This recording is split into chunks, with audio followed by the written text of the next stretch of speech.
Okay. All right. Hey, good afternoon, everyone.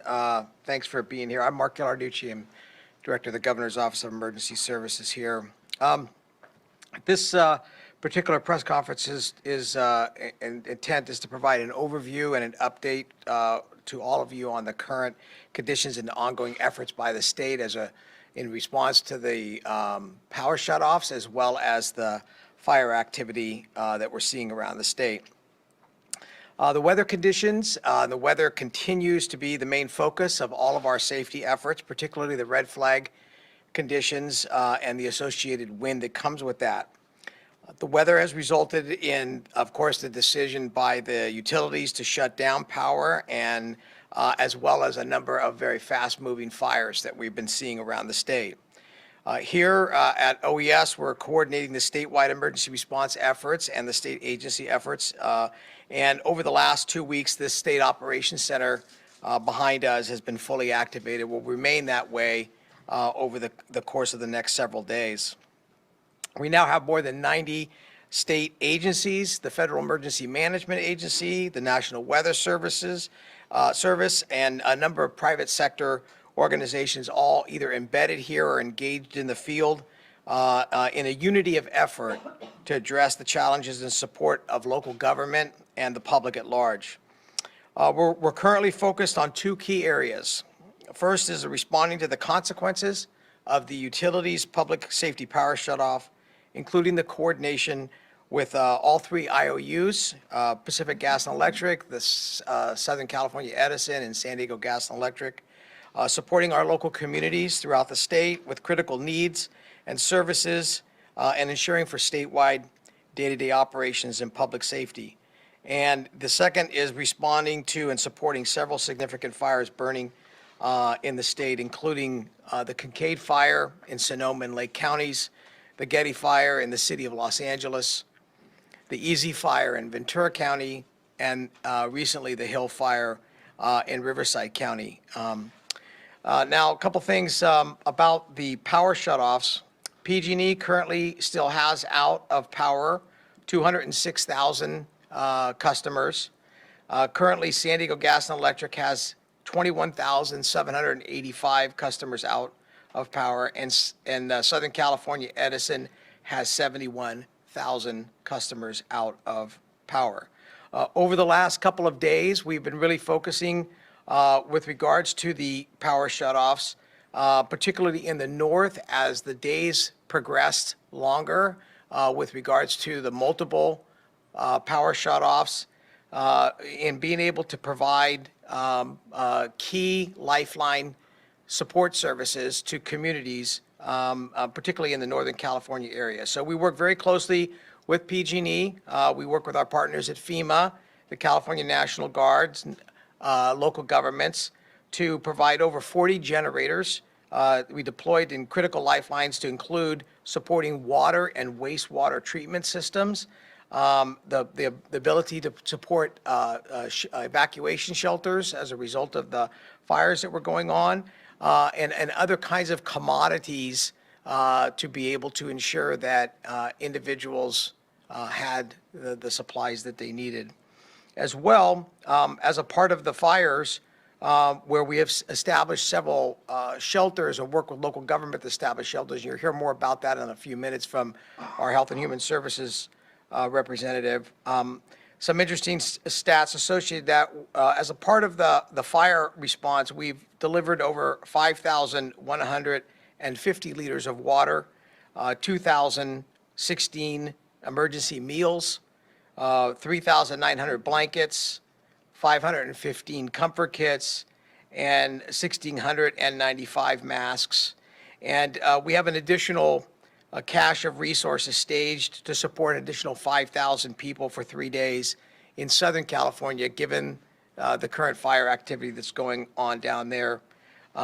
Last night, here in the State Operations Center, the Shelter Task Force that's been led by the Department of Social Services and Health and Human Services Agency worked hard to identify a number of standby shelters in Southern California in anticipation of the wind event that is actually happening now with the red flag conditions and the Santa Anas, and they directed a number of American Red Cross personnel and supplies to be strategically placed throughout Southern California. As well, from the beginning of the power shutdown and during the fire weather event, we have been strategically pre-positioning fire strike teams and task forces comprised of local and state fire assets throughout the state. These have included engines, fire engines, hand crews, bulldozers, dispatchers, helicopters, ambulances, emergency management personnel.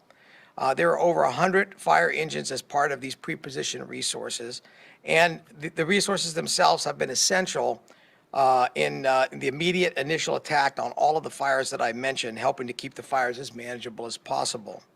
In addition, we have over 500 mutual aid fire engines from both the state, OES, and local government from throughout California assigned to the various fires. That's in addition to what CAL FIRE has committed in engines, crews, and air assets, which Chief Porter will talk about in a few minutes. Looking at the big picture and the potential for additional fire activity, we also engaged the Emergency Management Assistance Compact.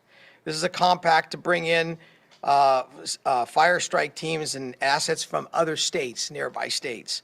We currently have assets here in California from Oregon, Washington, and Nevada, and several other states, all together representing over 150 engines and a number of firefighting personnel. Most of these assets have already been assigned to fires within the state. The governor has also been able to secure a number of fire management assistance grants. These are grants from the Federal Emergency Management Agency. These grants assist with the cost associated with these fires. We're very appreciative of FEMA and our partnership with them, not only in their rapid response to the governor's requests, but for their support and help here in the State Operations Center. In addition to all the fire assets, we also have more than 400 state and local law enforcement deployed, personnel deployed, providing mutual aid assistance and security, mostly at the Kincade Fire.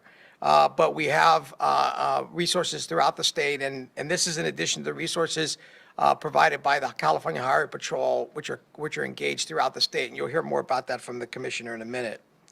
And we've deployed the California National Guard in support of the fires and the power outages in the form of air assets, logistics specialists, commodities, and security support. And as well, you will hear more about that from General Baldwin in a minute. Lastly, our Health and Human Services Agency has been integrally engaged in both the consequences of the power shutoffs and the support to the various fires in providing everything from medical assistance team and physicians to medication to evacuation shelter support. And our Deputy Secretary of Health and Human Services will speak about that in a second. And their work includes not just Health and Human Services, but the agencies from the Department of Social Services, the Emergency Medical Services Authority, and the California Department of Public Health. While the utilities are beginning to start to restore power now in the north, there's still power shutoffs ongoing or planned in the south, particularly because of the significant wind event that's occurring there. Again, the red flags and now the Santa Ana winds will continue to push our security and safety measures in support of local government, and we do want to make sure the public is very attuned to the weather conditions that are going on there. The State Operations Center will remain fully activated in coordinating emergency response actions until the weather event is passed, all the power is restored, and all the fires are mitigated. Lastly, the threat of fire and the red flag conditions remain. It's imperative that all Californians prepare for, listen to local authorities and state authorities for alerts and warnings, and if told to evacuate, don't wait, do it. This is about your life. Everything else can be replaced. So with that, I'm going to turn it over now to the Director of CAL FIRE, Chief Tom Porter, for fire update.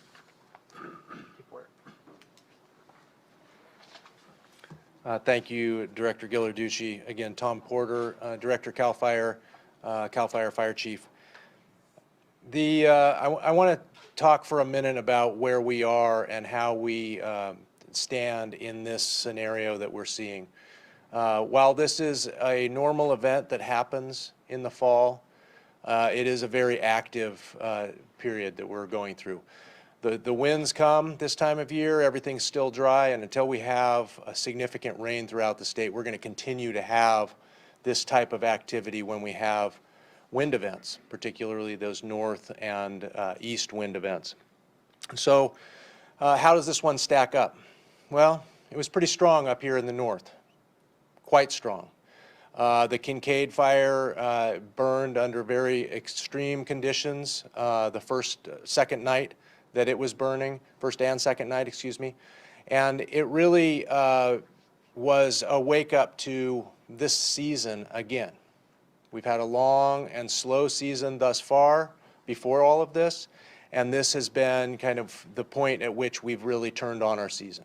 So with all of the activity that's been going on and the hundreds and hundreds of fires daily that are being put out without any notice by or attention in the media, we still have some that we're missing and that are getting big. And we have to be prepared for that. And we need the public, you, to be prepared for that every single day, no matter what the season is. Because in California, we have a year-round fire season, and any time this can strike. So that being said, what does the situation look like going forward? Today, we're seeing the winds taper off, and we'll go to a pretty calm setting for the next 5+ days here in Northern California. It's going to be dry. It's going to continue to be elevated temperatures during the day, little relative humidity recovery at night. And so we're going to have still the potential for fires. We won't have the wind, thankfully. In the Southern California area, we're in the middle of a Santa Ana event it's moderate for a wind event. Some were saying extreme red flag. Those are things that are not what it was, and it has not borne out to what it was. What it was under the Santa Ana Wildfire Threat Index, which is the index that we use, particularly in the Southern California area, to identify how extreme the fire weather is. It was a high day. Today was a high day, and we have seen elevated activity. It was not extreme. But being high, we've had in Southern California alone well over 20 different fires that have broken out just today. And that's 20 fires that aircraft dropped on, not the other fires that engines, crews, bulldozers put out without an aircraft ever getting there. So we are very active, but we have new fires, only 2 in Southern California. So our fire suppression activity, our aircraft in conjunction with crews on the ground, bulldozers, engines, are keeping these fires, for the most part, very small. And the ones that have grown today are the Easy fire this morning in Ventura. Everyone knows about the Easy. It's 1,491 acres and 5% contained this afternoon, but it is holding. It's not growing significantly. The acreage will increase through the night and into tomorrow, but that one is not running with the wind any longer. There is also the Hill Fire, 200 acres, Riverside County, 5% contained. Also, forward rate of spread has stopped. We've been able to hold that fire, and we expect it to get a little bit bigger, as they do, but it's not running into communities at this point, and we don't expect that to happen. We've been able to keep local government in particular on this one in LA City, the Getty Fire. It's been held at now 745 acres, 27% contained, and it did blow out a couple of places today. It blew out, burned out a couple little pockets, and was able to be held. So now we're going to see, we're on the back end of that wind. We're going to see the activity start to reduce, and we do have sufficient resources to jump on new fires and continue to fight the fires that we also have in place. The Kincaid is starting to see a lot of success. The wind is favorable. It is blowing in the areas where we still have open line. It's blowing the fire back into itself. And in the south and west, the line is cold, and we're starting to repopulate, as you've been made aware earlier today with the lift of evacuations in those areas. With that, I want to remind everybody to be ready. We're back here again. Ready, set, go. Readyforwildfire.org. All of the information you need to prepare and get ready, be set, and to go is there. And when the order comes, you do need to go. And with that, you can also get to a conglomerate of information from all of the state's resources at resources.ca.gov. Thank you, and Commissioner Warren Stanley will follow me. Thank you, Chief Porter. From our perspective, on a statewide basis, we have personnel assigned to all the fires here in the state of California. Mostly, the majority of those assets are assigned to the Kincade Fire, which is the largest. We have about 63 personnel assigned to that. We have a total of 90 personnel assigned statewide. And what we've been doing is assisting CAL FIRE and the other fire personnel with moving people in and out of the evacuation area, and also traffic control at some of the areas that we want to keep people out of during these fires. And I also ask the public to be mindful of traffic in the areas of the fires. If you have to be in that area, and we hope that you don't be, but if you are, just be mindful of the fire personnel, the law enforcement personnel that are moving in and out of those areas. A lot of equipment coming in and out, and we want to make sure that our fire personnel and law enforcement personnel are safe. One of the things that we have been doing related to the public safety power shutdown, we were asked, and we have provided air assets for PG&E to help them with inspection of their transmission lines in order to inspect them prior to they being re-energized and hopefully get the power on sooner rather than later. Mostly those have been done up in the Northern California counties over the last couple of days. Today, we're going to be assisting them with inspection of transmission lines in Napa, Lake, and Sonoma County. So we're moving our assets over there today. And with that, before I turn it over to General Baldwin, I just would like to remind the public, and it's been mentioned by Chief Porter, with the winds that we have going on this high fire season, I would just ask people, if you are smoking in your car, please, please, please do not roll down your window and throw the cigarette out the window. That is one of the quickest ways to get a fire started with all the dry brush along our freeways and other roadways. And with that, I'll turn it over to General Baldwin. Thanks, Commissioner. I'm Major General Dave Baldwin with the California National Guard. The Cal Guard has 470 people on duty conducting operations across the state, the preponderance of whom are supporting operations as a result of the Kincade Fire. We're supporting CAL FIRE with firefighting helicopters, ground crews, firefighting hand crews, with surveillance aircraft that are capable of assisting with mapping and tracking the progress of the fires. And we're also manning around the clock other systems that are assisting CAL FIRE with immediate fire detection throughout the entire state. We're supporting local law enforcement with military police and infantry units that are assisting with traffic control points and helping to secure evacuated areas to prevent looting. We're also assisting local governments with shelter teams that are assisting with manning and running shelters in Napa and Sonoma counties. And we are providing generator teams to local government to provide backup power to critical infrastructure for their emergency response. And earlier this week, we flew 2 helicopters in support of PG&E's efforts to inspect transmission lines to help them get their system up and running quickly. We'll continue to support operations, and we're prepared to respond throughout the state, particularly in Southern California, if something should arise there. And I'll be followed by Mark from Health and Human Services. Good afternoon, Marco Meach with the California Health and Human Services Agency. As Director Ghilarducci noted, Secretary Galley has activated our entire agency in response to both the public safety power shutoffs as well as the wildfire responses. In addition to our presence here at the State Operations Center, we also have activated our Medical and Health Coordinating Center at the Department of Public Health, which includes the Department of Healthcare Services, the Office of Statewide Health Planning and Development, the Department of State Hospitals, and the Department of Developmental Services, so that we're coordinating across our various entities. As alluded to earlier, the Department of Social Services is leading the sheltering task force here at the State Operations Center, and at the moment we have 21 open shelters across the state with a census of roughly 3,000. We have a capacity of about 12,000 individuals.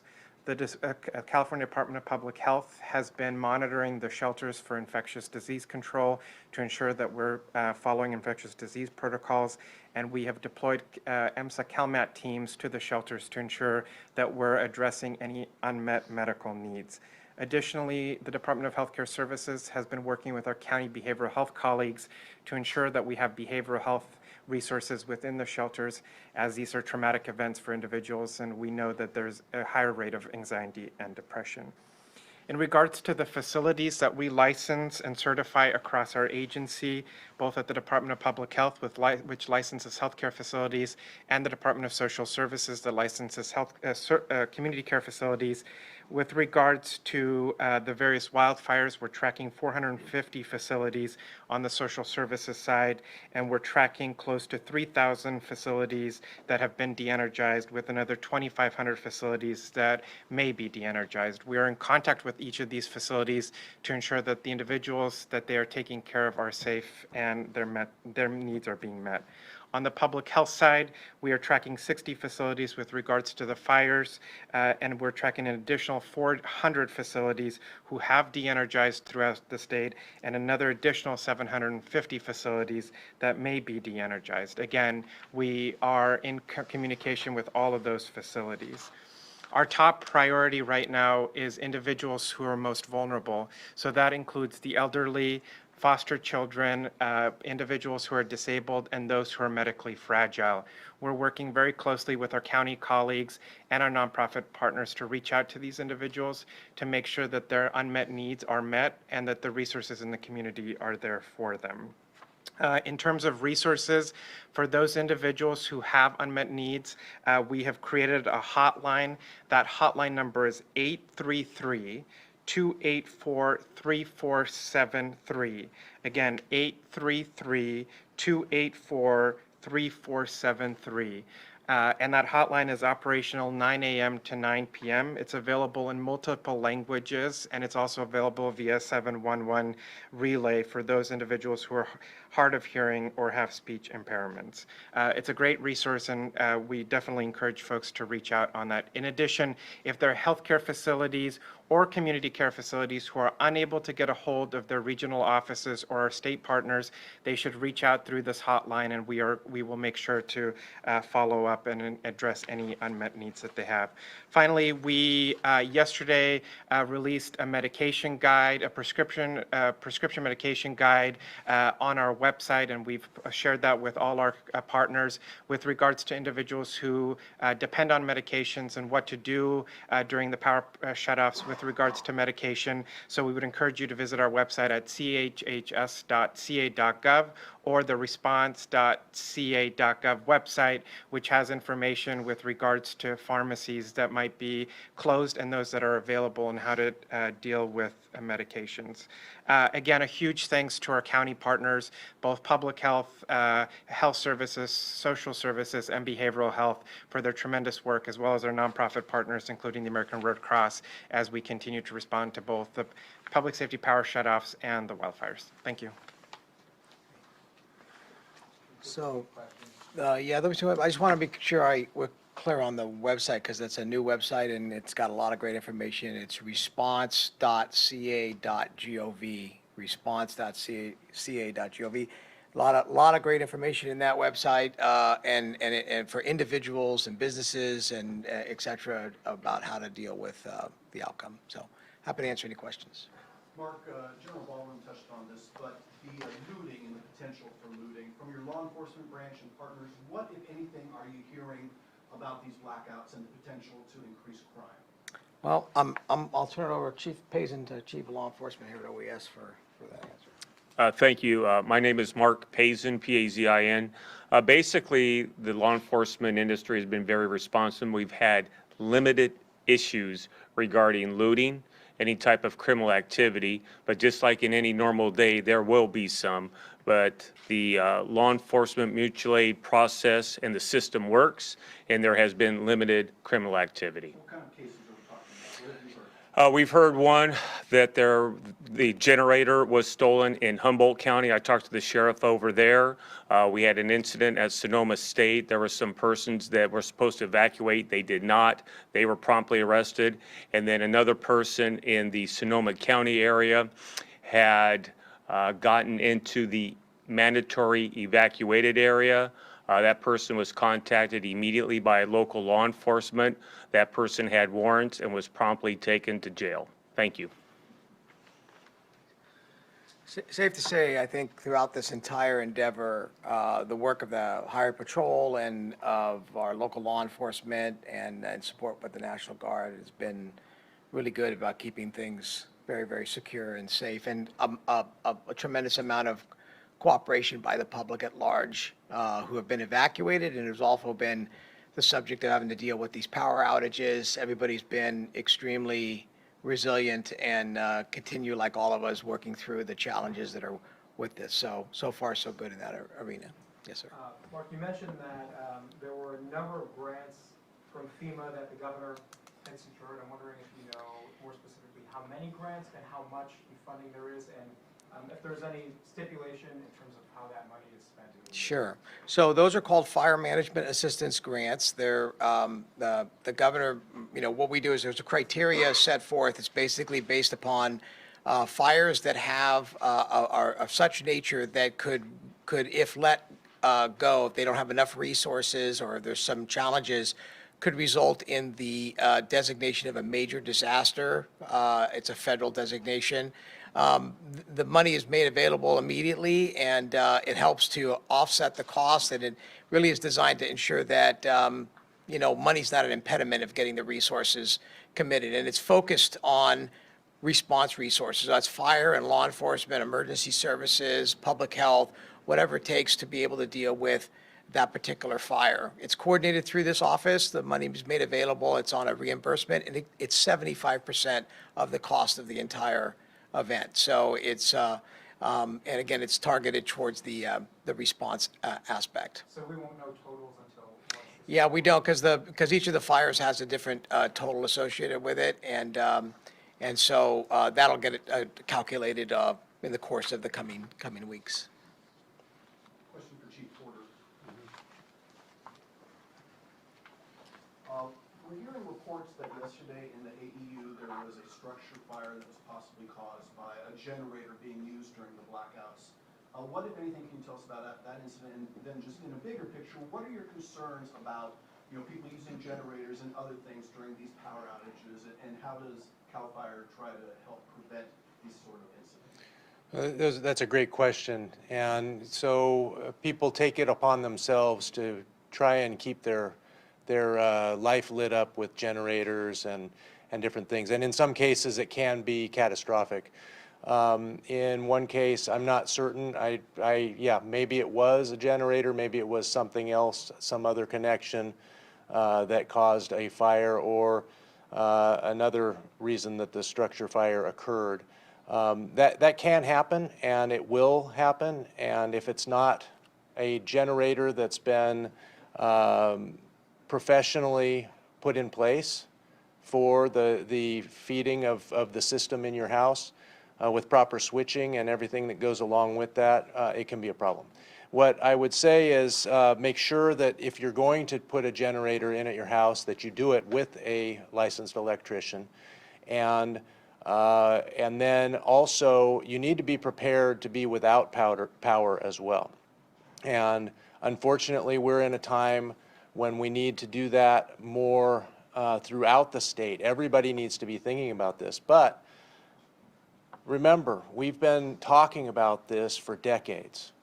We have the potential for an earthquake to happen, a major storm to happen. Many of the mountain communities do this anyway and are prepared. But we have not had a lot of time or a lot of instances in recent past where the power has just gone off over large areas. This is reminding us that that can happen. It's not right the way it is happening, but it's reminding us that it can happen, and we need to be prepared for this whenever it could happen, and really that could be any time of year in California. And are there other instances like this where you've heard that, you know, a generator or something else power outage related has caused problems? I haven't heard of another instance in this kind of period that we've been in, and that will come out. Every fire that breaks out in the state responsibility area or even in local, every single fire is investigated and a cause is determined. And so we'll be able to develop that data in the future, but we don't have that today. Thank you. Question for Major General Baldwin. I almost killed the fire chief. Not today, sir. Yeah. You mentioned that you had 2 helicopters that were assisting PG&E to survey lines. Wonder if you could be more specific on where that was happening and if that is an exceptional measure or if that is more routine. So it's the first time we've done it. So it is somewhat exceptional in that case. We provide those types of platforms to law enforcement and emergency response agencies almost on a daily basis. But it's the first time we've provided them to a private company, but it was for the public good. The aircraft were UH-72 Lakotas that are equipped with forward-looking infrared optics as well as conventional cameras, and they're able to downlink in real time the video feed they get. I'll have to get back to you on specifically where they flew, but it was in Northern California and in support of PG&E. Okay. And I'm wondering if you foresee that continuing in the next couple of years, potentially, as we have more public safety power shutoffs, if that's going to become more routine. I think you would have to ask that of PG&E to see what their predictions are and how they're going to be able to manage their system coming forward. But if they need our help, and we're directed to do so by the governor, we'll do it. General, do you anticipate having to activate the maps this season? We always anticipate having to activate MAFs here in California or throughout the western United States.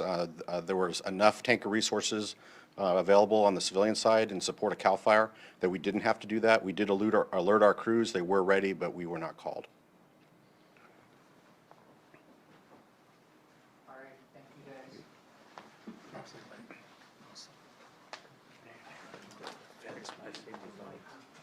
Yeah, thank you. For where?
That was fast.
I think I see it. Straight ahead.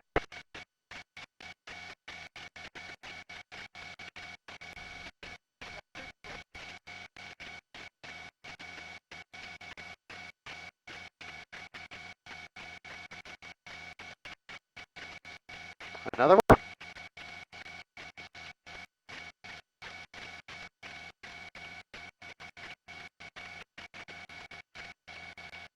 There's a parachute going the other way.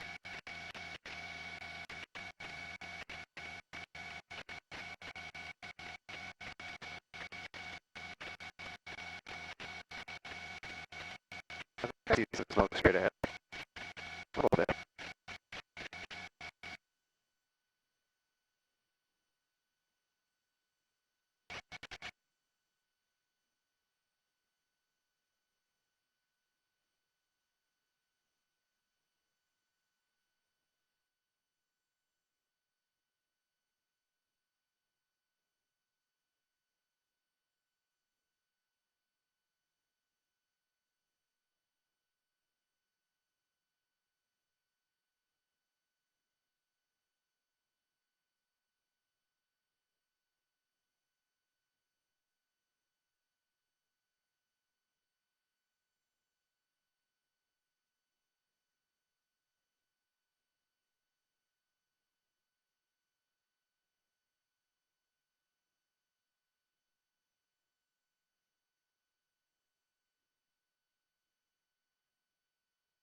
Thank you.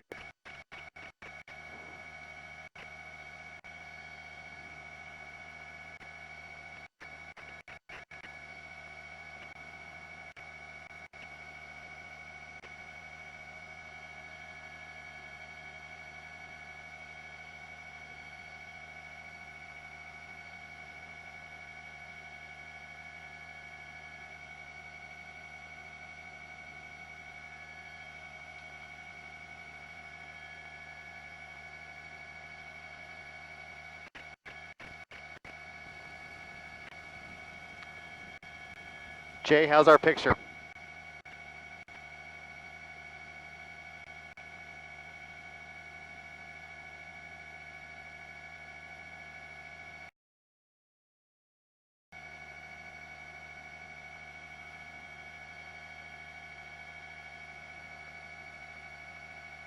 See any homeless down there? Tents?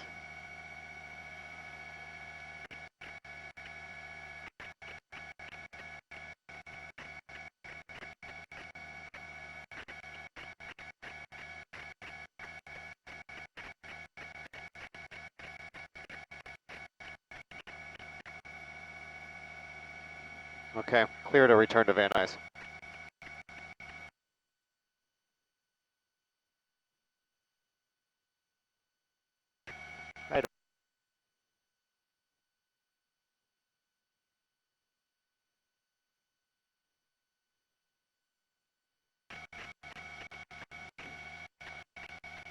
All right.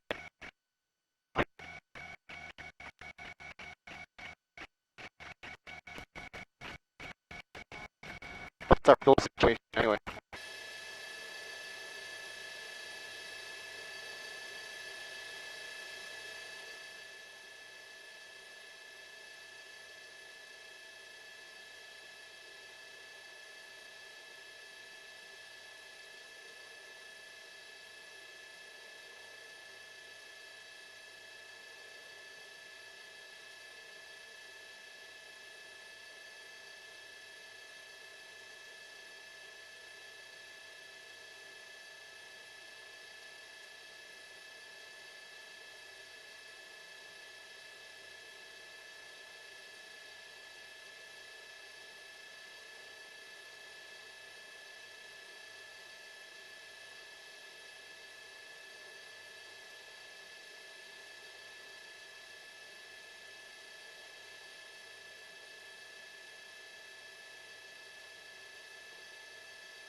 Got you, go ahead.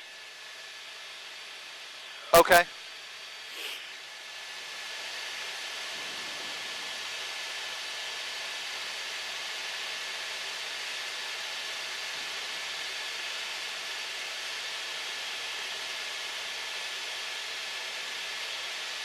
Morning, the Easy Fire and the Hill Fire. The Easy Fire is burning in Ventura County. So far, 1,300 acres have burned, and it's 5% contained with evacuation orders for Simi Valley, Moore Park, and Thousand Oaks. And check this out. People in Simi Valley rounded up some spooked horses to make sure that they got evacuated from this fire as well. And that other fire, the Hill Fire, started in Riverside this morning. It's about 200 acres and 5% contained. We're still learning and trying to keep you up to date on all the information surrounding these fires. With the high winds, crews are working to keep all of the fires contained. Thank you, Mike. A lot to cover there. Tracy is in for Monica today, tracking our conditions now into the night. A lot to cover here as well, huh, Tracy? A lot to cover, but we do have some good news. We did have a red flag warning earlier today. It has been allowed to expire. It expired at 4 o'clock in the afternoon, and that is just a key note for us to kind of take away the fact that winds will be subsiding for us in the overnight. So just where are these fires relatively speaking? Well, the Burris Fire, that one's in Mendocino County. That one, again, 85% contained, 703 acres. And of course, the Kincade Fire, that's the big one. Of course, 76,000 acres, 30% contained. What about the winds? What will firefighters have to contend with? Well, let's take a look. Santa Rosa is our one location that's closest to the winds that you'll be seeing there. Take a look at this. Southeast around 10 as we move through the evening, around 8, moving later on tonight around 4. That is a pronounced difference in winds. Look at this, 11 o'clock tonight, looking at calm winds. And as we move throughout the day tomorrow, winds are going to be fairly light. They're not going to be a big issue at all. And the winds, again, will no longer be the story. But what is still the story? It's still pretty dry outside. 13% relative humidity in Santa Rosa, 10% in Fairfield, 15% in Sacramento. And look at the foothill locations. Yeah, it's dry outside. As far as what it feels like outside, this morning was cold. But right now it's warming up. 69 in Sacramento, 68 in Stockton, upper 60s in Modesto, 68 in Marysville, and 43 in Tahoe. Again, we took a look at some of the fires that they've been dealing with. Coming up, we'll take a closer look at SoCal. They do still have a red flag warning, and they also have a high wind warning. Which parts of Southern California could still see winds gusting up to 80 miles per hour? We're going to take a look at that forecast coming up.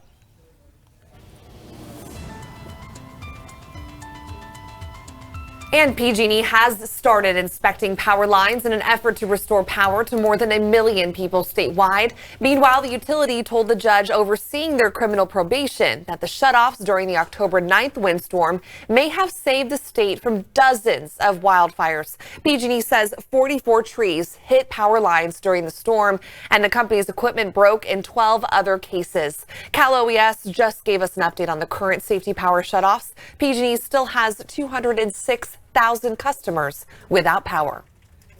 I'm Giacomo Luca in Nevada City, where businesses have been in the dark for days, and now they're calling on government leaders to take action. And we have rolling blackouts. We have businesses who've lost, what was he say, $60,000, and he's going to get reimbursed $250. In my mind, that's a joke. Senator Brian Dahle represents Sierra Nevada communities. He stood outside a local grocery store in Nevada City that's been without power for days. The president of California Organics has lost tens of thousands of dollars in product and even more in revenue. Joined by Nevada City leaders and local business owners, the state senator's now asking Governor Gavin Newsom to call a special session of the state legislature. He wants lawmakers to fast-track efforts to regulate utility companies and prevent large-scale blackouts. He also thinks reforms are needed in the state commission tasked with regulating utilities. Number one, I think we need to have the PUC be an elected board so they're held accountable. He also wants PG&E to help customers who have been impacted by recent power shutoffs and thinks the state should step in to help people from losing their homeowners insurance. He wants that special session so lawmakers can get to work now instead of waiting until they're due back in January. Given the recent unprecedented planned power outages, he's calling for measures out of the ordinary. And if you lost power in the first big shutoff earlier this month, PG&E is promising to reimburse you with some kind of credit. Governor Newsom has been pressuring the company to do this for weeks now, demanding they credit people $100. Well, last night, PG&E's CEO said he thinks reimbursement is a good idea, given how the company handled communication during the shutoff. Some of the things we did in that didn't go very well, our website, all those issues, and we thought this was probably a pretty good idea to show a little recognition to our customers that some of those things didn't go right. So what we told the governor and his folks today is that we agree with his suggestion. As to how that gets done, the mechanics, I don't know the answer to that. We'll be getting around to that after this event. And just so we're clear here, PG&E is not promising to reimburse you for every shutoff, just the first one this month. Still ahead, a wild day in Southern California. Look at that, as those Santa Ana winds caused a lot of drama for firefighters and drivers. You're watching the ABC 10 News at 5.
Welcome back. Here are some of the stories making headlines tonight. FYI, the longtime actor and comedian best known for playing Pops in the Friday movies has died. A statement from his family says he died suddenly at his home in L.A. John Witherspoon was 77 years old. Twitter is banning all political ads, saying social media companies give advertisers an unfair advantage in getting out highly targeted, misleading messages. The policy starts November 22nd, and this all comes as Facebook is now taking fire after admitting this month it will not fact-check ads by politicians or campaigns. Well, just take a look at this. It is KABC reporter Rob McMillan in Fontana today. You can actually see him struggling just to walk in the winds, and others are also struggling to stay upright. Then there are the big rigs that were trying to make their way on the freeway. But fortunately right now, despite these winds, we don't see any fires off in there. Oh, did this one just go over, Martin? I don't think this one was here when we arrived. This big rig just went over in the time that we were doing this live shot. If that doesn't impress you, nothing will. And check this out, a separate rig stopping multiple times. As you can see, the winds pushing that truck, almost pushing it over. So again, in Southern California, it is a completely different story down there. Their Santa Ana winds tend to be a lot higher than what we have here. Let's take a look at what they're seeing currently in Southern California. So they do have about 5 fires near Los Angeles, and I'm really going to pick them out, the ones that started today. So we do have the Easy Fire, 1,300 acres. That one's 5% contained. That's also the one in Ventura County, the one they're concerned about near the Reagan National Library. And then we also have the Hill Fire, which is to the southeast of Los Angeles. That one's 200 acres with 5% contained. They got a high wind warning in effect. That will be in effect throughout tonight and much of the day tomorrow. What are the concerns? Well, for LA and Ventura County, peak winds around 50 to 70 miles per hour. That red flag warning still in effect for Southern California until 6 o'clock Thursday. New fire starts as well as flare-ups with existing fires are going to be something they have to contend with overnight tonight and unfortunately much of the day tomorrow. Now, as far as we are concerned, our winds have started to subside. We are already reaping the benefits and it also feels a little seasonal outside. The 60s, upper 60s in Sacramento as well as in Stockton and Modesto, 68 in Marysville and 43 in Tahoe. Coming up, trick-or-treaters. We're going to take a look at your forecast. I hope you have a lot of layers with that particular costume you have because it's going to be a little chilly tomorrow night.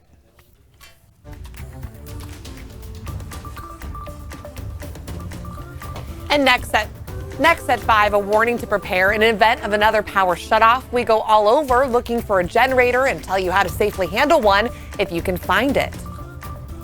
The power of information, the speed of news. Faster, stronger, more connected.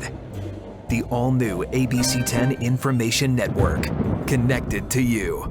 Powered by Xfinity.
I'm Kurt Rivera in Sacramento at Valley Power, and if you're looking for a generator, well, good luck, because they're very difficult to find. I called just about every hardware store I could think of around Sacramento. I called Stockton and Lodi. They are out of them.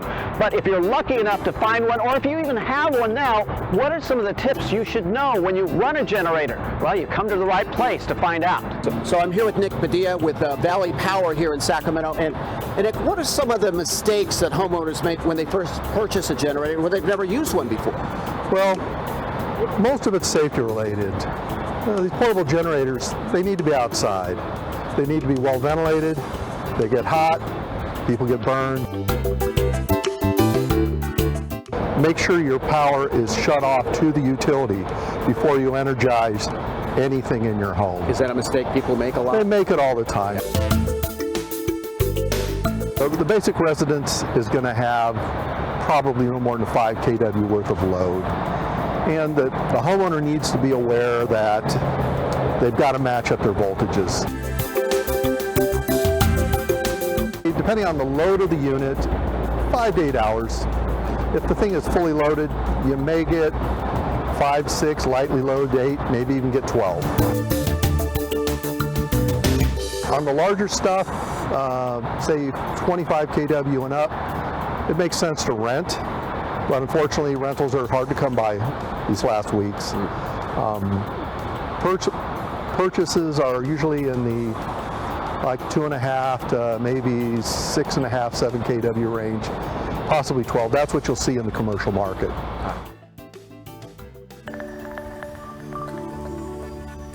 And neighbors in Elk Grove are complaining about the noise a teaching hospital could bring to the area. From ambulances to helicopter sound, that test is set to happen on Friday. Well, the neighborhood could get a lot louder. Mady Gomez is showing us why this is an issue for some people.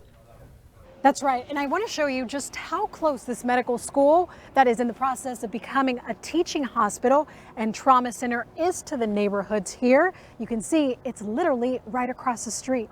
The reason why my family moved to this area is due to the quietness. And that quietness, this neighbor says, is being threatened by a $900 million project that would turn this medical school into a teaching hospital and trauma center. We're not supporting the traffic that's going to come to that hospital. I mean, we have the normal ambulance come through here or fire trucks for emergency situations, but we don't know about on, hourly basis. The medical school is located between the noise of I-5 and busy Elk Grove Boulevard. So this neighbor thinks people should already be used to the noise. It's very heavy during commute hours in the morning and the evening, but I'm used to that. I knew that when I bought the house.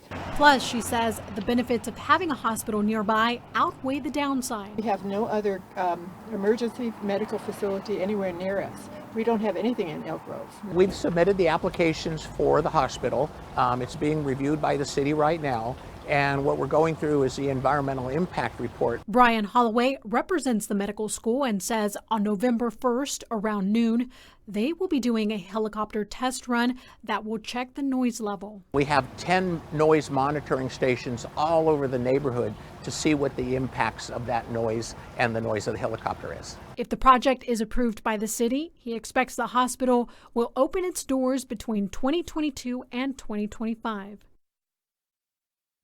And turning now to the latest on the presidential impeachment inquiry. Tomorrow looks to be a big day in the investigation. House Speaker Nancy Pelosi will push forward with a full House vote Thursday on a resolution laying out the next steps in this process. And that's expected to include public hearings. And until now, hearings have been behind closed doors, including Tuesday's testimony from Lieutenant Colonel Alexander Vindman, a top White House Ukraine expert. Well, Vindman testified that crucial parts of this controversial call with Ukraine's leader were omitted, but he tried and failed to get them added back in. He claimed that the Ukrainian leader made explicit reference to the energy company that Joe Biden's son was a board member on, and that President Trump stated there were recordings of Biden discussing Ukrainian corruption. I've read the transcript, and if you add his corrections in, it doesn't change anything for me. In tomorrow's vote, Democrats expect the majority of their caucus to support the resolution. It's unclear if any Republicans will support it. Well, take a look at this. It is so cold in the Sierra. Some ski resorts are already making snow. These photos are from Heavenly. The ski resort and others in the area are expected to open around Thanksgiving. And okay, Tracy, listen to this. Thank goodness. We know it has been a little chilly at night, Yes. right? I have yet to turn on the heat. How about you? You're trying to save money. Well, it's not even that. You know, I don't mind a little cold, but I think it is. I may have to break down maybe. Yeah, you're going to have to break down. We're going to take a look at some of the overnight lows, and a lot of locations are just around freezing. So let's start things off with the Gilmore backyard. I don't blame you. Save some money if you can.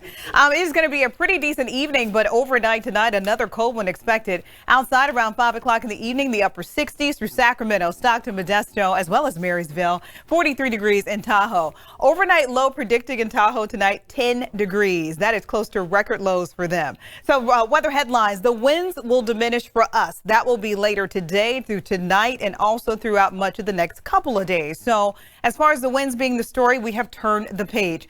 Now the major wind continues for Southern California. They do still have a high wind warning as well as a red flag warning throughout much of the day. Most of those expire between 3 and 6 o'clock tomorrow evening, and more cold temperatures in the overnight. So take a look at some of the morning lows I have. This is tomorrow morning. Elk Grove, 33 degrees. Sacramento, 34 degrees. Stockton at 36, Auburn at 39, Placerville coming in at 41. Now that's 7 o'clock in the morning, right before your sunrise. A lot of kids are heading out to the bus stop. They're going to need the layers. As far as your Halloween forecast, we dug this one up.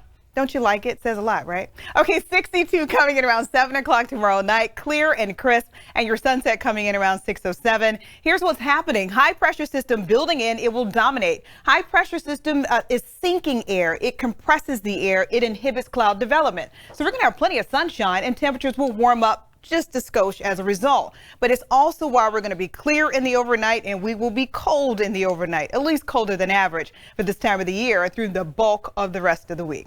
So 68 for Auburn tomorrow, 66 for Placerville, 62 for Pollock Pines. As we take a look at the Tahoe area, you can see the mid to upper 50s with some cold morning lows.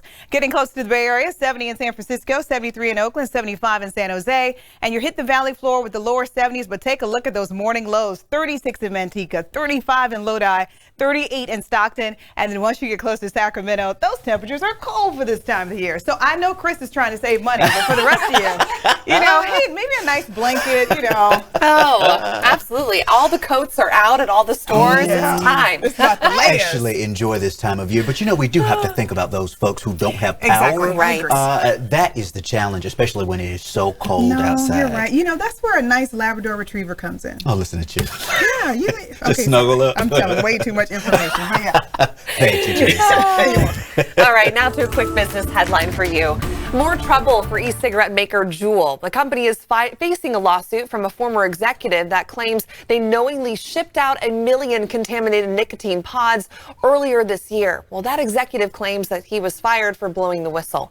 And the lawsuit includes a claim from Juul's then CEO, who allegedly said half our customers are drunk and vaping, who is going to notice the quality of our pods. The company is also being sued by multiple school districts, all claiming that Juul markets their products to children, which Juul denies. Then there's the mysterious outbreak of lung illnesses linked to e-cigarettes. 1,600 people have gotten sick, 34 have died. Juul has responded to this latest lawsuit, claiming the executive's claims are baseless and that he was fired because he failed to demonstrate needed leadership qualities. And the American Vaping Association came to Juul's defense, saying the contaminants causing these illnesses were found in marijuana cartridges, not vaping products. And still ahead, we'll update tonight's breaking stories. Wildfires burning in northern and southern California, and PG&E looking to restore power to more than 1 million people.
Time for one more check on our breaking stories tonight. The Kincade Fire is now 77,000 acres. Containment is just at 30%.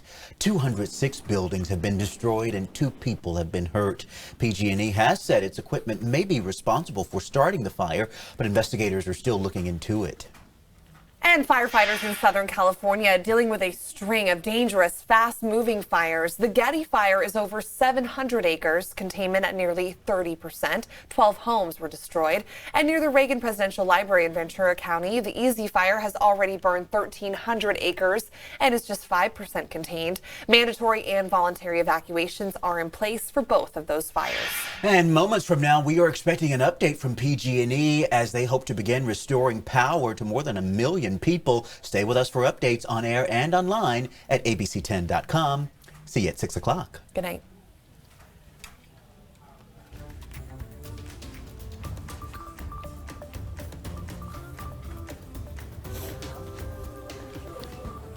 Okay.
Still got media checking in. What time is it?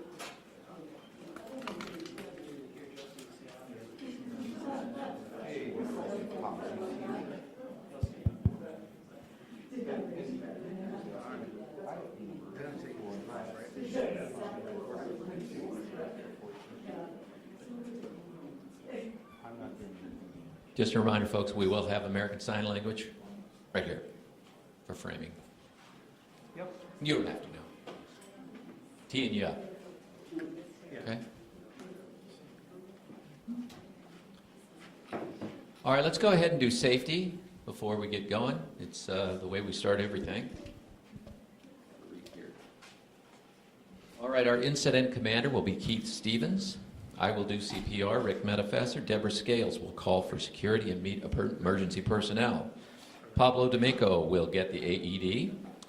And if we have to evacuate, we will not go out those doors. We will go out those doors and we will head over to Bethel Plaza, which is across the street, so be safe and cross the light. In the event of an earthquake, we will drop, cover, and hold. In the case of an active shooter, we will get out, hide out, and take out. As a reminder, we will have folks on the phone tonight, so if you have a question, wait for a microphone, please, so everybody can hear it. And we'll get going in just a couple minutes. Thank you.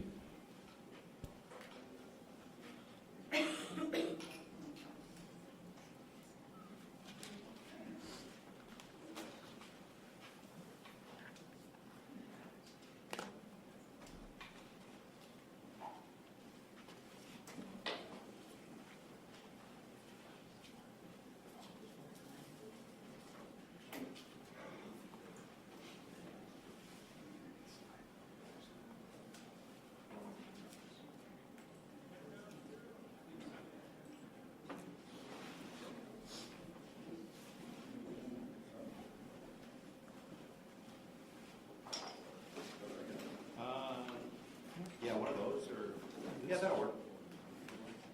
Whatever you cool. Yeah, everything's fine. Yeah. Can you just copy from behind? Catch all my white hair. Can you like put a filter on it for me? It's distinguished, I was going to say. That's what you want me to have. I'm dyeing it. Done.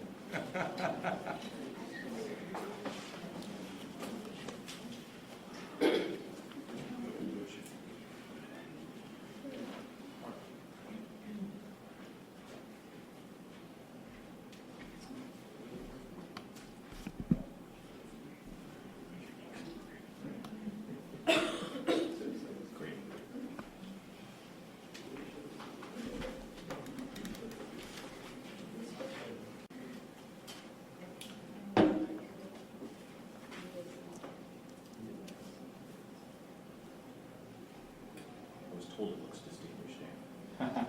You were told to say that? Well, no, I was told. And then I thought I was out of the club, but apparently I'm very much in the club.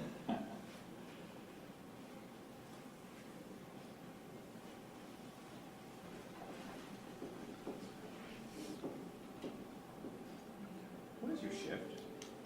With investigator, it can be anything. You know, I work all day now. So for these, are you coming in like, I'm sorry. No, it's okay. I just usually start. You're here, and I figured. I start to read in like at 6 in the morning, and then I go to work anywhere from 8 to 10, depending on. So are you doing stuff then for? Because I thought you were staying on until the 11th. I have sometimes, but I'll take some of the 11. Fire's easy. More with less. Yes.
Hey, good evening, everyone. Keith Stevens with PG&E. I'm the Chief Communications Officer and the Public Information Officer for these last several public safety power shutoff events. Thank you for being here tonight. Made a lot of significant progress today. We're going to be happy to share that with you here in a moment. Rick's covered safety here in the room, so everybody knows what to do in case there's any safety issues. Remind everybody that we do have a microphone. We have a line for folks dialing in around the state. Obviously, our service territory is large, 40-plus counties, so we want to make sure everybody can hear your questions. So we'll be bringing mics to you. So tonight's lineup, much like it's been for the last few nights, we have Scott Strenfeld, our principal meteorologist. He'll start us off with a survey of what's been going on the last kind of 24 hours because we got some good news overnight. He'll also give us a little bit of a look out here for the next week or so. Mark Quinlan is our incident commander. He will give an operational update. And finally, we'll have some final closing remarks by Bill Johnson, our president and CEO of PG&E Corporation. Before I get started and turn it over to Scott, I just want to recognize Emily, who's here tonight, providing sign language translation for us, and we appreciate her being here tonight. So with that, I'm going to turn it over to Scott.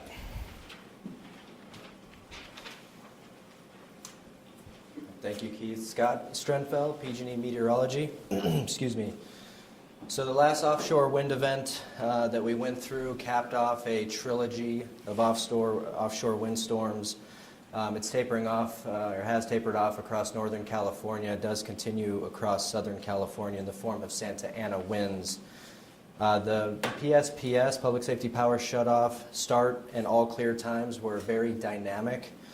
in this system as it impacted different parts of our territory at different times as it slid north to south, east of California. We first issued the all clear for locations in the northern part of our territory near the Redding and Shasta areas. This was yesterday afternoon. And then we continue to monitor conditions overnight to eventually postpone and then to eventually cancel some of the PSPS in a few areas, and models did show a decreasing trend in the forecast. By 0800 this morning, we were able to issue all clear conditions for locations in Northern California impacted by this PSPS event. And as predicted, a strong Santa Ana wind event did develop across Southern California. The winds did mix down, blew over the Tehachapies, and actually mixed down into the southern San Joaquin Valley, and produced considerable outage activity there in some of the agricultural and urban areas in our southern San Joaquin Valley, and that was predicted by our outage modeling. Just to give you some examples of wind speeds, Bakersfield Airport recorded a south wind gust 46 miles per hour, which is quite rare for that area. And a station near the communities of Lamont and Arvin, basically the far south portion of the San Joaquin Valley, recorded gusts near 60 miles per hour.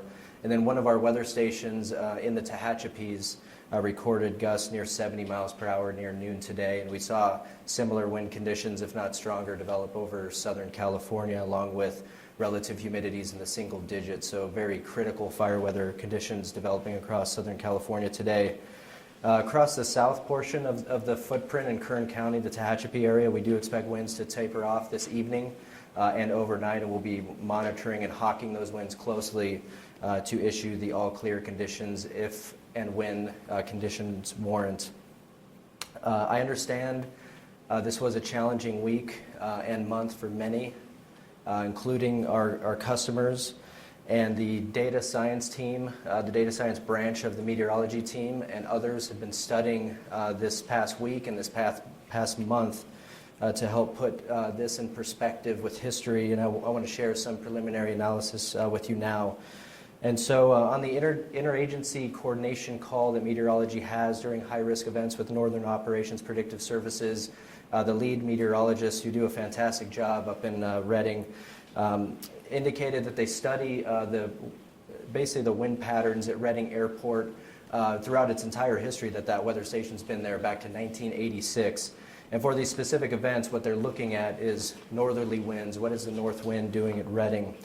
And so over the past 30 years, in the month of October, they counted the number of days that Redding had observed a wind gust over 40 miles per hour. And what they found is that prior to this year, the maximum number of days where Redding exceeded 40 miles per hour was 3. So 3 days prior to 2019. In 2019, we observed in the month of October 6 days where maximum wind speed in Redding was over 40 miles per hour. So record easily smashed. The other side of the coin is the strength, right? In addition, they looked at northerly winds in Redding and their relative strength. So the peak previous record at Redding they observed was 52 miles per hour, which was recorded on December 30th, 2014. And that record was easily smashed on Saturday night, October 26, when Redding recorded a peak gust of 66 miles per hour. Analysis also that I've seen from others, as well as our team, suggests that the October 26, 27 event was stronger than the October 8th and 9th, 2017 event, and we all know what happened there, and likely was the strongest in years based on some of our analysis looking at the pressure differential between Redding and Sacramento. We call that the pressure gradient. That was observed to peak at 10.6 hectopascals or millibars, sorry to throw out meteorological jargon, but essentially when you look at the historical record and calculate the return period of such an event, it ends up being a 1 in 15 year windstorm event. Although this event will soon end and we don't see any events on the horizon, our work on the meteorology team does not stop. So we will need to continue to work on our meteorological sections of the CPUC report that are due 10 days after every PSPS event is closed. And we'll also be evaluating damage reports as they come in from the field to put that in perspective with some of the wind gusts that were observed and learn any lessons there to apply moving forward. We don't see any rain in the foreseeable future. It looks like a ridge of high pressure will be parked over California for the next 7 to 10 days. However, right now we're not seeing any offshore wind events either, which is a good thing. So with that, I'll turn it back over to you, Keith. Thank you. Or Mark. Can I ask Mark Quinlan, our incident commander, to come up? Thank you, Keith. Good afternoon, everyone. My name is Mark Quinlan. I am the incident commander for the Public Safety Power Shutoff events from both October 26th and October 29th, and I'm here to provide an operational briefing. As I've mentioned in past press conferences, we realize how much an inconvenience it is to our customers to experience power outages. It's also an inconvenience for the local agencies and the county agencies. Sincerely apologize for that inconvenience.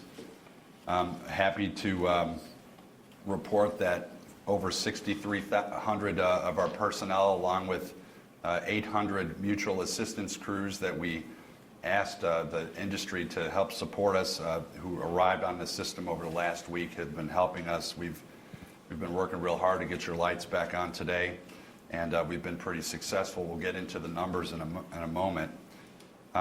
As Scott mentioned, our objective has always been to identify scope based on weather conditions and do whatever we can to reduce that scope as it gets closer to the time where we believe the severe weather will occur. And this event was no different. And fortunately for us, we were able to de-scope our footprint of the event. Footprint is the geographical area where we anticipated winds that were very dangerous and could potentially cause wildfire ignitions. We were able to monitor that in real time, and we noticed an improvement in our weather conditions, which translated into the operations units being able to reduce scope. So we actually were able to avoid shutoffs in their entirety in Alameda, Contra Costa, Humboldt, Santa Clara, Santa Cruz, San Mateo, and Siskiyou counties. So that was very good for us. In addition, all clear was issued for all of the other counties that still remained in scope. We were able to reduce the scale of those events as mentioned. The all clear was issued this morning at about 0800, which was really good news for us. We had the opportunity to leverage a full 12 hours of daylight to perform our helicopter patrols. I've mentioned in previous briefings that the most effective way we patrol our system is via air. So we were able to have a full day of restoration activity, and we were able to drive those numbers down. The only county that still is under public shutoff is Kern. They were originally supposed to be in the shutoff state with an all clear from a weather perspective expected to come tomorrow, October 31st at 0600 in the morning. But again, weather conditions improved, and we were able to pull that forecasted all clear time in to about 11 p.m. this evening, and we actually got the all clear for the northern portion of that shutoff zone shortly after about 2:30. So we've already begun restoring people in Kern County. And of note, just wanted to mention that we are coordinating with Kern County and with Southern California Edison because they also serve customers in that county, and they're also in the process of executing a PSPS event. So we want to be very clear with the local community down there, and that will continue until we're out of the event. After that weather passed this morning, when we got the all clear, we went full resources out into the field, started doing some more inspections, and we found some more damage. We're up to 83 cases of damage. This includes trees falling into lines, broken poles, other hazards, tree branches tangled in the wires that we've been able to remove and make repairs on.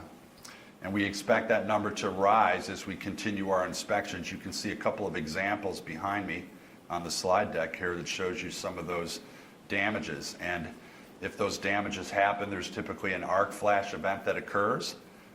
as that contact's made with the ground or foreign objects, and that's what causes sparks and arcs.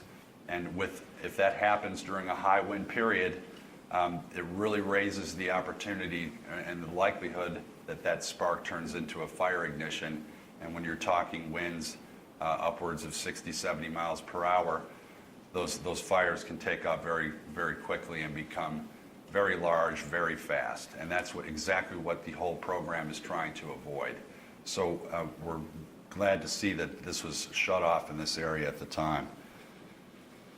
In terms of current outage information, this morning we began the day with roughly 365,000 customers that were out of service. We have restored roughly 242,000 customers just before this briefing. I'm sure that's down from there. We've been restoring at a very aggressive rate as all of the reports are coming back in. And we expect to restore roughly 75% of the customers that were impacted by the end of the day today, and the remaining 25% by the end of day tomorrow. So that's our starting point. If we can pull that in, we will absolutely do that. There is a risk that there are smaller areas of the system that may have experienced damage, like the ones that were shown on the slide. What happens in those cases, we isolate the system and we try to open our devices and tighten that outage up to as small a zone as possible and restore other undamaged portions of the system through our resources if we have the ability to do so. Our resources then continue patrols of other parts of the system, and then we get construction crews to come in behind them and make the permanent repairs. That's a lengthier process than the patrols, so we do both at the same time. I don't want anyone thinking that we patrol 100% of the system first and then come back and then make all the repairs. It's done in unison, and as such, we usually are able to restore everyone and repair everybody at about the same time. In terms of outage totals right now, right before the briefing, we had 136,000 customers out of service across the entire PG&E footprint for all causes. That includes PSPS, non-PSPS, weather-related events, and other causes. From a PSPS perspective, we were down to 123,000 customers, and we expect that to continue to drop. We still have a little daylight left, and once the daylight goes away and we ground all of our helicopters, we can still do some work on the ground up until the evening. In terms of community resource centers, there were nearly 80 of them that were opened for this event to support the local communities. We still have 49 of them open at this time, and the hours of operation are 8 in the morning until 8 in the evening. We did work as we restored service to various counties.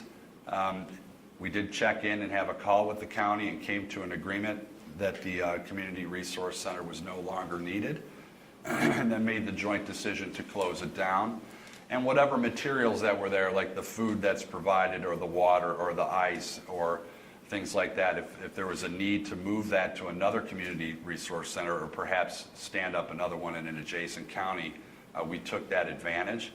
And if that wasn't available, then we looked to donate all those materials to local community type of organizations. So that was our plan there. Just to reinforce on the customer resource centers, they do provide restrooms, bottled water, ice, blankets, food, and the ability to recharge electronic devices for up to 100 customers at a time. We've gotten good penetration there. A lot of customers have been stopping by to take advantage of those services. And you can find the locations of them at pge.com/PSPS updates. We have a whole list of where they exist. So those customers that won't be restored by the end of day today and will go into tomorrow, it's important to know where they are still active. So in closing, I just want to let our customers know that understand that the prolonged outage presents a hardship. We have a bias towards safety. Apologize for that hardship. Many of our employees and our friends and families are experiencing same. We're not immune from that. We're going through this together. We're working very, very hard, and just appreciate your your understanding. So with that, I'm going to turn it over to our President and Chief Executive Officer of PG&E Corporation, Bill Johnson. Mark, good evening, everyone. I'm Bill Johnson, President and CEO of PG&E.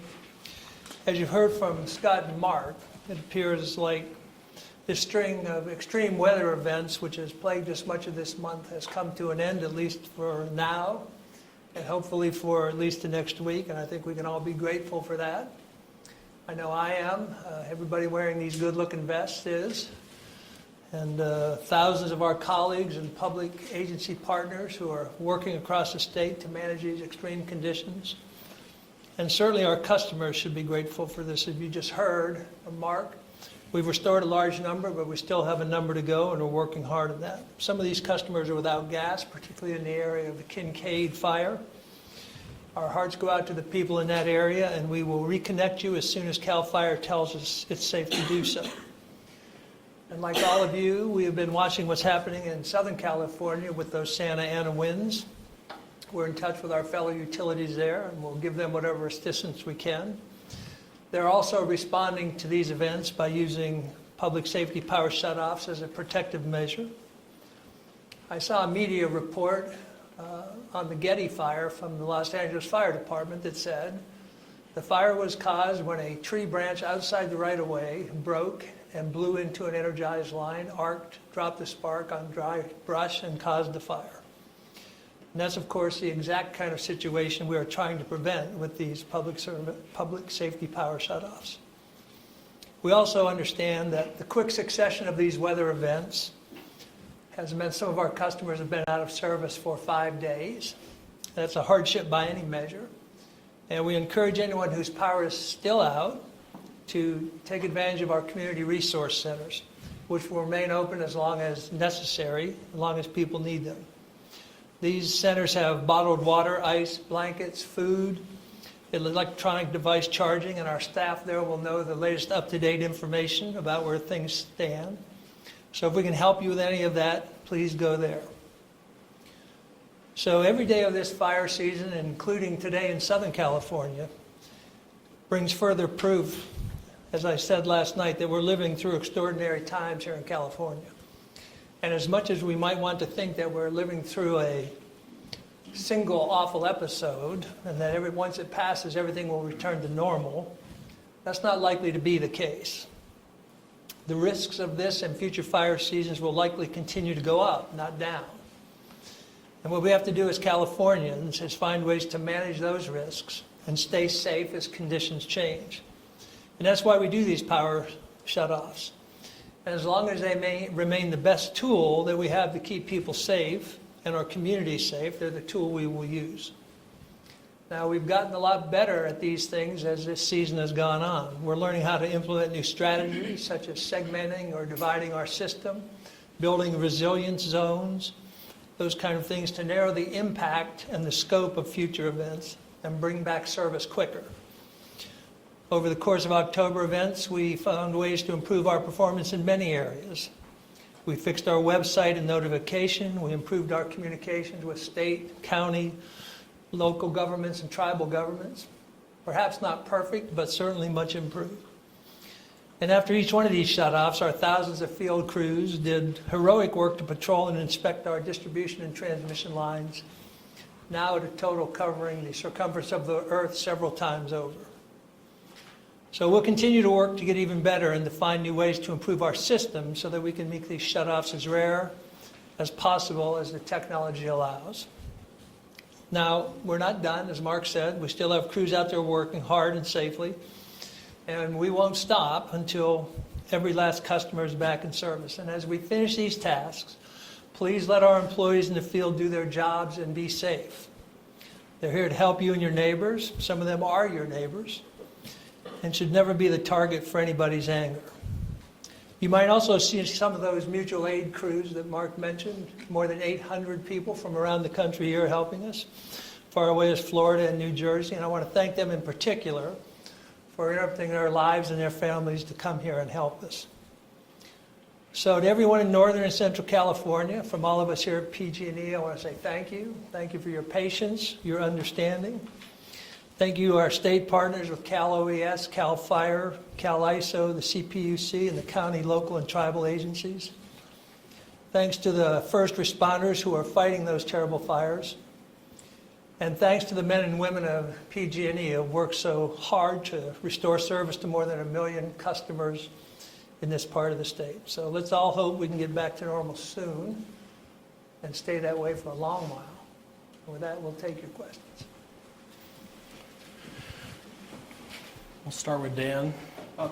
Bill, you had a filing in federal court today in which you talked about incidents during the October 9th event, the blackout, of trees in the power lines, other damage to the infrastructure.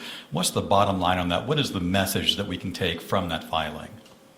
That there were many instances where we found debris in the lines, damage to the lines, each of which could cause a potential fire. That's exactly what happened in the Getty Fire in Southern California. You know, the judge has asked us to report on these things as we go along, so we were responding to that. But I think what you can conclude is, you know, hard to prove a negative. Can you prove that we would have had a fire that we didn't? But there's certainly every indicia that fires would have been caused by these results. My follow-up is that you're hearing it. There's so much anger and frustration and fear on the part of consumers. Number one, I wonder whether that affects you personally. And number two, what is your message to people who are actually thinking about leaving the state? Well, to the first part, it does affect me personally. I hate for customers to be mad. My job is to serve customers and make them happy. So when you don't do that, that is never good. These things present hardship, all kinds of things, but there's something worse than that. And we've seen worse. We've seen catastrophic wildfire with death and destruction around it. And so really, at this point, we have to do everything we can to prevent that. This situation will improve, and it will improve over time. And I don't think anybody in California should leave because of it, but I think we all got a role to play in minimizing this risk. Dan? Bill, the website yesterday did not keep up.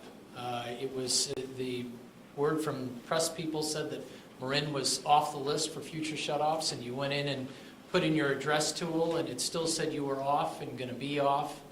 And you talked about that the reason for the reimbursement for the October 9th was due to website issues. Well, here we have people in Marin planning for another 48 hours of being without power, and then only to be restored at 8 o'clock because the website was not updated. The maps were not updated.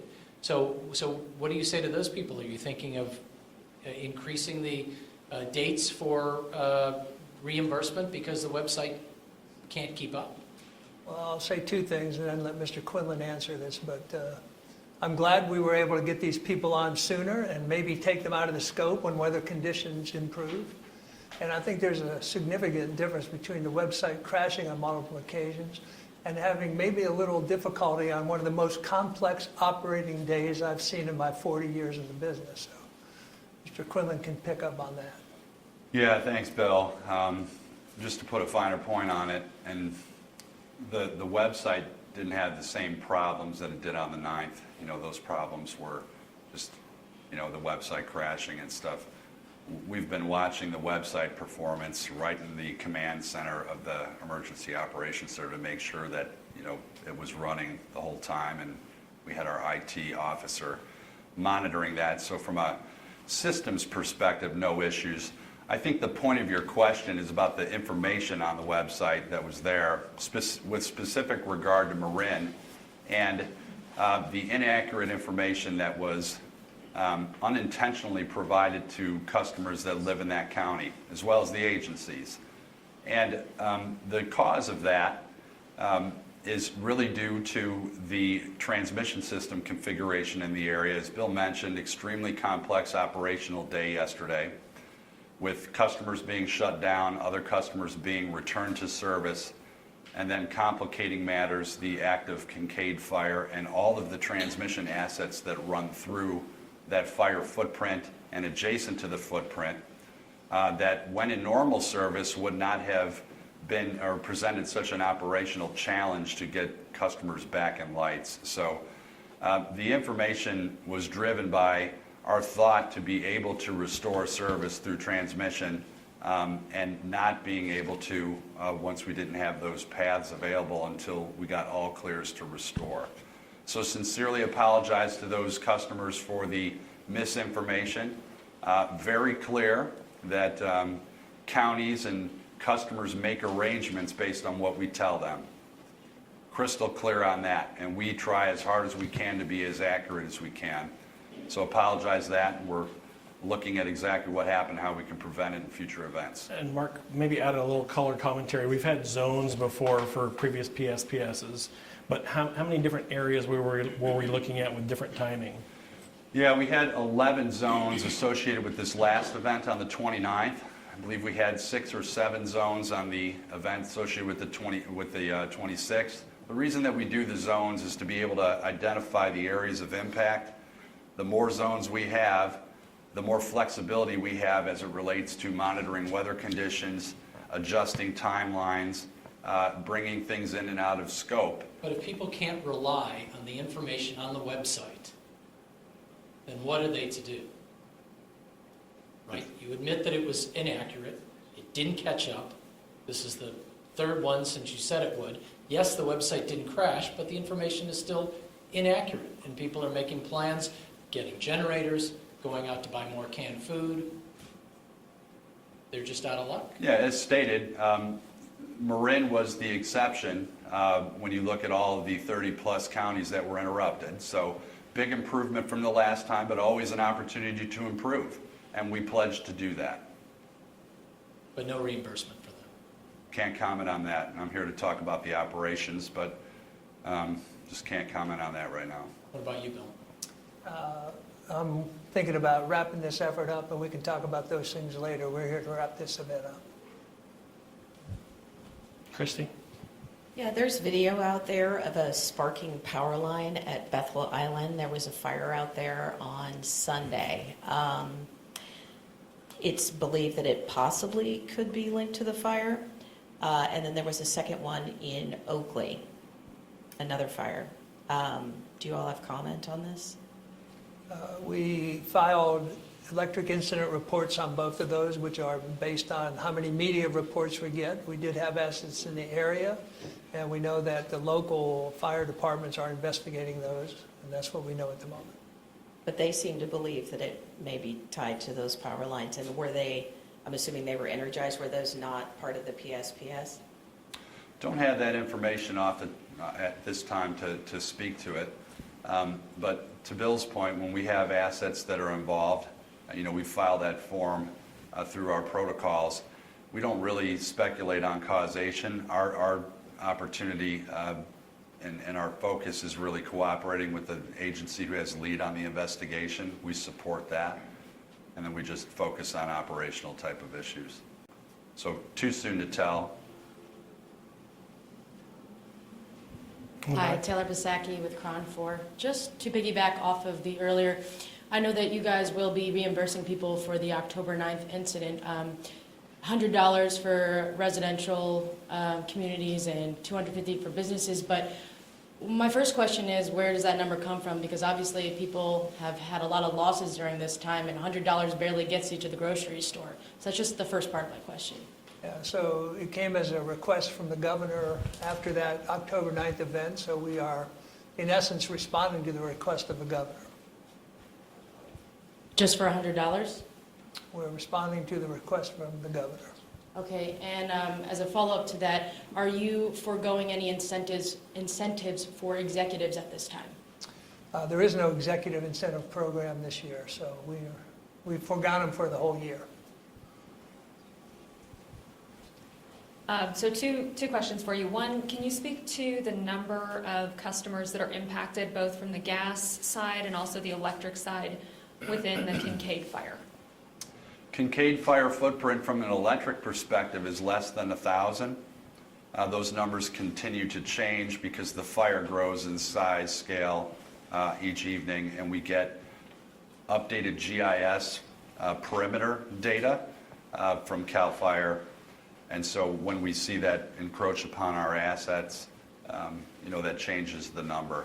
But as of this afternoon before the press conference, it was roughly 1,000 customers directly impacted within the perimeter.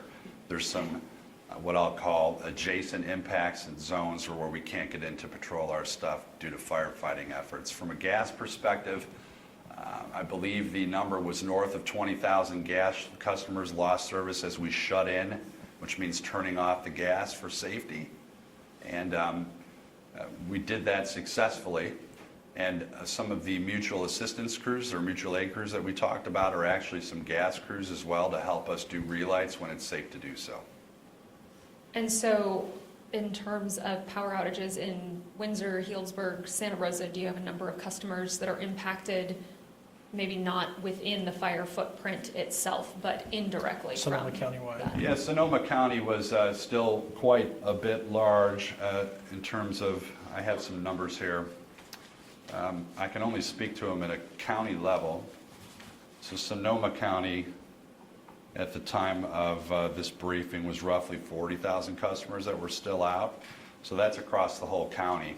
And that encompasses not only the Kincade Fire footprint, the direct impacts with the loss of structure, things of that nature, but also just areas of the territory that we still haven't restored yet.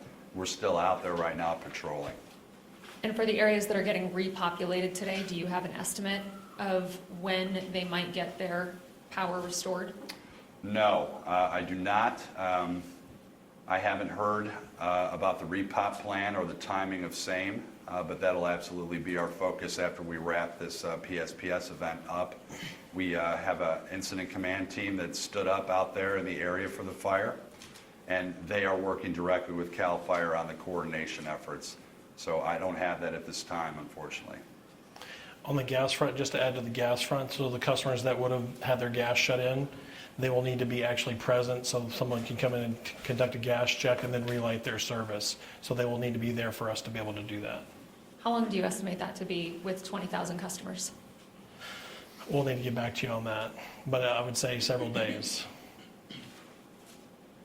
And then separate question, there's been some discussion on social media by customers saying that they think it's outrageous that PG&E is selling generators at a time during a PSPS event directly from the website and potentially profiting from people buying generators through the website. How would you respond to that? Sure, let me take that one. So PG&E provides a third-party website where other vendors can come. We provide that as a resource. We make no money on it. It's a pass-through to other vendors to try to provide people the opportunity to know what they need. We make no money on that. Yeah, and just to add on to that, it's kind of opening up the market and trying to help customers link where can I go if I'm interested in a generator. Along the generator front, we have a massive amount of generators that we've deployed to help life safety services all over the service territory. Worked very closely last night, all night with Cal OES to put the 2 evacuation sites associated in Lake County from the fire, put them on generation, worked with their water department for lift stations and things like that to ensure that those essential services were there.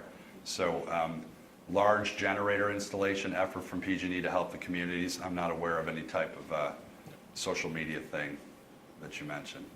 People were just saying optics-wise, it might be a little off at this time. It's been available for quite some time. We make no money on it. It's be able to provide third parties the opportunity to provide customers something that they need.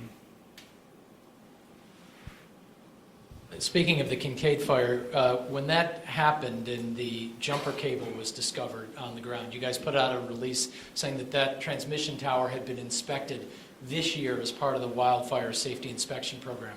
Can you say when it was inspected, how it was inspected, by air, by on the ground, and can you provide documentation of the report? Did you find anything wrong with that tower at all?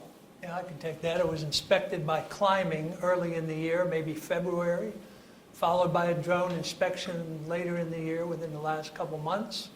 There were 5 maintenance items found. 4 of them were repaired. They were all minor, and the 5th one was the tower needs painting. We didn't get around to painting it. Can you provide documentation of that report? I don't know if we do that or not. Yeah. We'll think about that. That'll be part of what we submit to the CPUC as part of our report. So that's no until it's submitted? We have a 10-day report we need to file with the CPUC for each PSPS event. And any history problems on that tower prior? You know, we're focused on the event in front of us. We're trying to get customers restored back in line. So that'll be part of our review.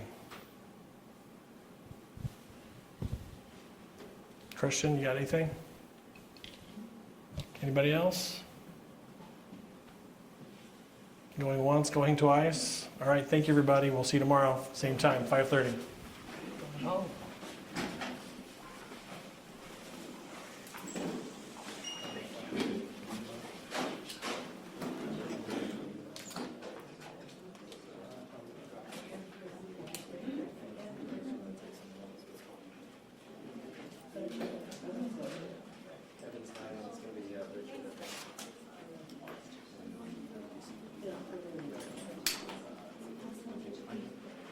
Sure, sure, absolutely. So you want us to, so you can reach one of the applications? Sure. Okay. Sure. Absolutely.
here's a check. 1, 2, 3. Testing, testing. 1, 2, 3, 4, 5.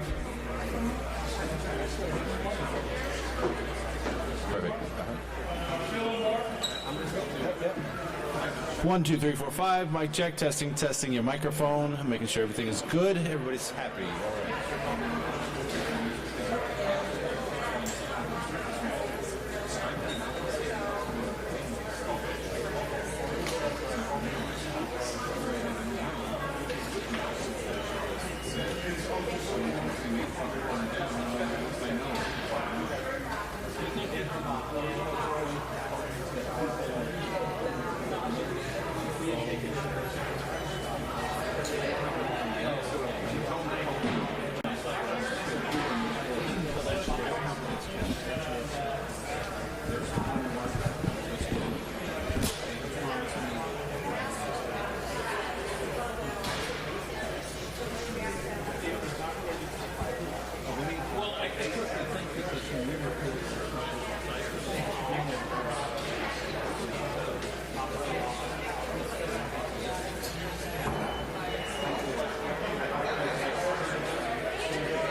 Hey,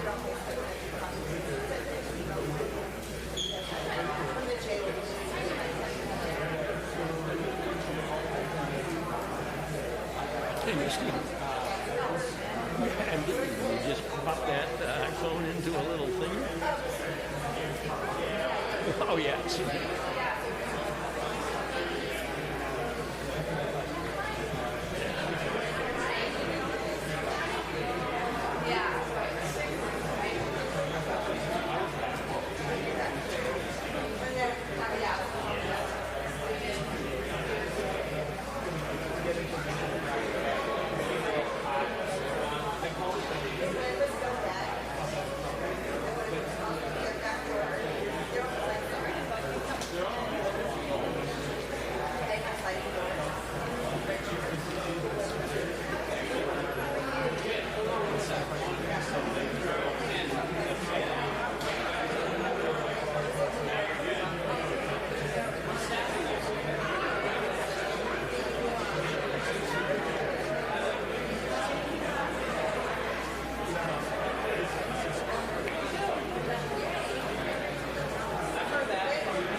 Just come on down.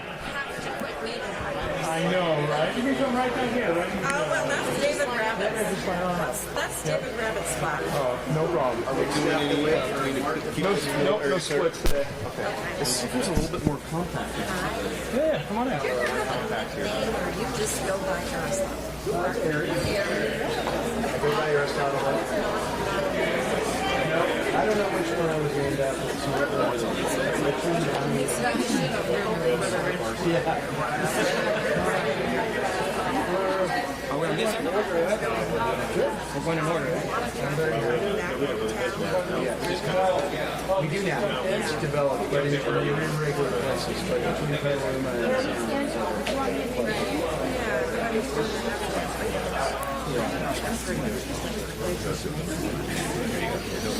All right, microphone test, 1, 2, 3, microphone test.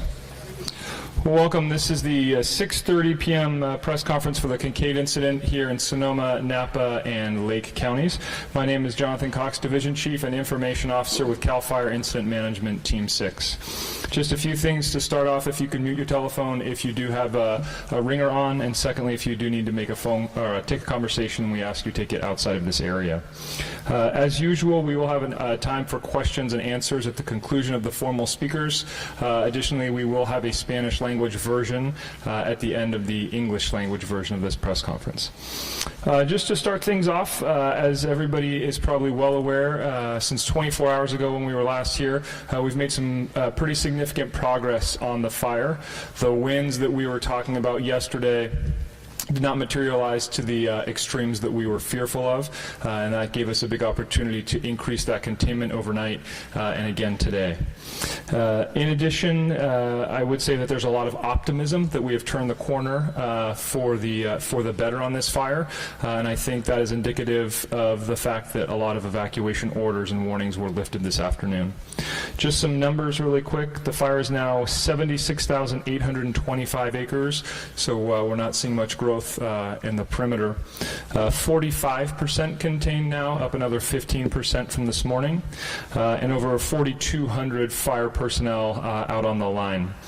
That includes over 300 fire agencies from within California, as well as fire agencies from 12 other states. We can confirm that 266 structures have been destroyed, 133 of those being residential structures. 47 have been damaged. 32 of those are residential structures. I think it's important to note here, although the count of damaged and destroyed structures continues to climb, that does not mean that they have been destroyed in the past 24 hours. Our damage inspection teams are really catching up on the week's worth of work that's out there. I wouldn't say this was as a result of last night. With that, I'll hand it over to our National Weather Service representative, Alex Hoon. All right, good evening. So red flag warning that we had in effect over the last 24 hours, it expired this afternoon at 4 p.m. Those winds that we did see earlier this morning, the winds have subsided quite a bit, but we are remaining in a very dry air mass over the next several days, even into next week. So keep that in mind. Even though this is the end of the wind event, we are expecting to see those continued dry conditions over several days. Now, as far as any rainfall, we do not see any rainfall in sight. Expect to see very dry conditions at least for the next 7 days. We do have a freeze warning that is in effect for tonight going into tomorrow morning. We're expecting low temperatures to dip down into the upper 20s and low 30s for especially the valley locations. Expect to see those freezing temperatures affecting especially vulnerable populations that are without any access to heat or proper shelter. Those folks are going to be at the highest risk for those freezing temperatures tonight, and also those frost and freeze conditions are going to be affecting sensitive vegetation and possibly damaging any exposed or unprotected outdoor plumbing. So keep that in mind. And that's all I have for this evening. Thank you. Speaking next from the Sonoma County Sheriff's Office is Sheriff Essick. Good evening. Wow, what a week. Seems like we've been doing this for a month. It's only been a week. It's been a very exhausting, very scary event for many of us in this county. But we've made it through this together, and I'm very proud to be part of Sonoma County and the resiliency of our people. We stuck together, we evacuated together, and we got some good news today. That good news was that we were able to repopulate major areas of the county. We have lifted evacuation orders and reduced many areas now to just evacuation warnings, stepping down the threat. Currently, we still have 5,788 people under evacuation order. Those people primarily live in the burn zones, or their residences were in the burn zone or very near to the burn zone.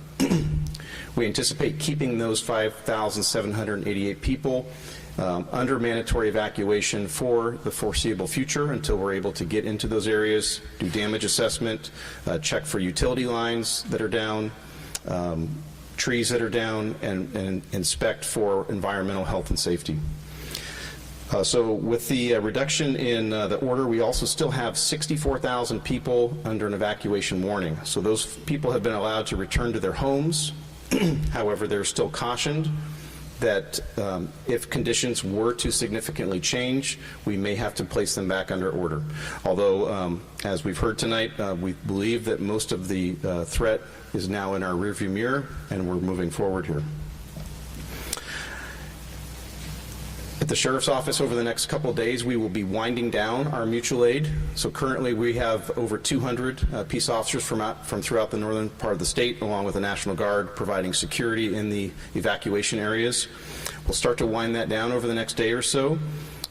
We will still have our staff at the Sheriff's Office significantly upstaffed. We'll still be looking more to our local partners over the next few days. That would be the local office of the California Highway Patrol, the Santa Rosa Police Department, and some of our other local law enforcement agencies to help bolster our ranks. But many of the first responders and peace officers who responded from throughout the state will start to go home over the next couple of days. Arrests. Nothing has changed as far as the arrest for looting. We previously reported that we had made 3 arrests, and that remains as is, and I've already been briefed on that. However, unfortunately, we had some additional arrests in the last 24 hours where people were entering evacuation zones, and I'm sorry to report that we've made 10 arrests in the last 24 hours. Those people were contacted. They had no apparent business. They were not able to prove any sort of residency in the area, and based on each individual case by case, deputies were able to make a probable cause to arrest those people for prowling or entering an evacuation zone with no apparent business. So next steps, we're going to continue to repopulate areas. We're going to have deputies in your neighborhoods as you return. So if you have questions or concerns, please flag down one of our deputies or local peace officers who are helping out. They will assist you in any way they can. There are hazards out there, as we've talked about before. So as you return to your neighborhoods, be careful. Look for downed trees, look for downed utility lines, and use caution. Thank you so much to Sonoma County for your patience and support. I think we made the right decision to evacuate. I understand how tough it's been on people being in evacuation shelters and being away from home, but we're making progress here, and we're getting you back home. The resilience, as I've mentioned, the resilience of Sonoma County is amazing.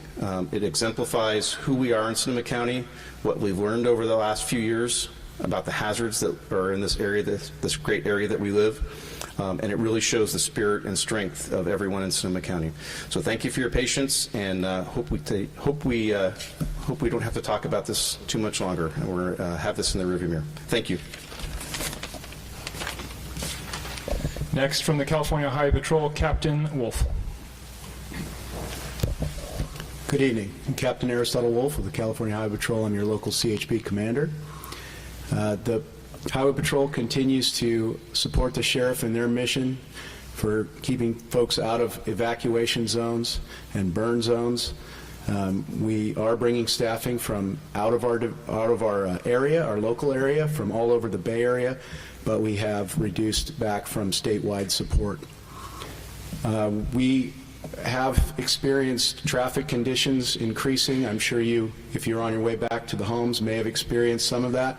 Around 3 p.m. they started picking up, and they are picking up in locations that are not typical of normal commute patterns, but we're no strangers to traffic here in the Bay Area, certainly not on the 101 corridor.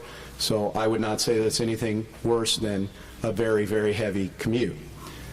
We have not had significant increases in calls for service or any kind of unusual traffic incident. So that's good news. As the sheriff has mentioned, we've been very strong throughout this, and from the Highway Patrol's perspective, the community's been very supportive of being patient on the roadways, following our directions about hazards, and taking extra time. This is no time to change that. From our perspective, from a traffic safety perspective, there's nothing inherently dangerous about reoccupying and going back to your homes. What will make it dangerous is bad behavior or bad judgment. So please continue to shine like you have. Please obey our road closures, including signs, because we are now not just dealing with evacuated areas, but we're dealing with previous burned areas that we are excluding you from. So if there is a sign or an officer there, it is absolutely for your safety. So please pay attention to that. Stay strong and welcome home. Speaking next is Celeste Phillip from the Sonoma Health Agency. Good evening. I'm Dr. Celeste Phillip, the health officer for Sonoma County.